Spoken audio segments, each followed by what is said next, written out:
గుర్తించారు. ఇవాళ సిరిసిల్ల ఉరిసిల్లగా మారేటువంటి పరిస్థితి మళ్ళా మన కళ్ళ ముందు కనిపిస్తోంది. గత ప్రభుత్వం 10 సంవత్సరాలు అధికారంలో ఉండి ఏనాడు కూడా నేత కార్మికులకు శాశ్వతమైనటువంటి ఉపాధిని చూపించలేదు. వచ్చిన కొత్త ప్రభుత్వం కూడా కనీసం వాళ్లకు పూట గడవాలంటే ఓ పని ఉండాలి, ఆ పని దొరకాలి అంటే వాళ్ళకు ఆర్డర్స్ ఇవ్వాలి, మరి ఏదో ఒకటి చేసి సిరిసిల్లలో నేత పని మీదనే బతికినటువంటి వాళ్ళకు ఒక పని చూపిద్దామనేటువంటి ఆలోచన ఇప్పుడు వచ్చినటువంటి కాంగ్రెస్ ప్రభుత్వానికి కూడా లేదు.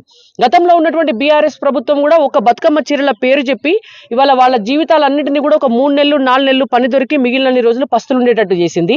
ఇవాళ పెనం మీదకి వెళ్ళి పొయ్యిల పడ్డట్టు ఆ 3-4 నెలల పని కూడా లేకుండా నేత కార్మికులు 2-3 నెలల నుంచి వాళ్ళు గోసపడుతున్నారు.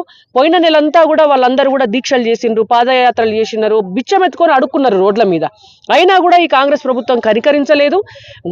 మేము లాస్ట్ ఒక 10 రోజుల క్రితం మా ఎంపీ బండి సంజయ్ కుమార్ గారు దీక్ష చేస్తానని పిలుపునిచ్చిన తర్వాత ఈ ఇన్ఛార్జ్ మంత్రి, ఈ పార్లమెంట్కి ఇన్ఛార్జ్ మంత్రి ఎవరైతే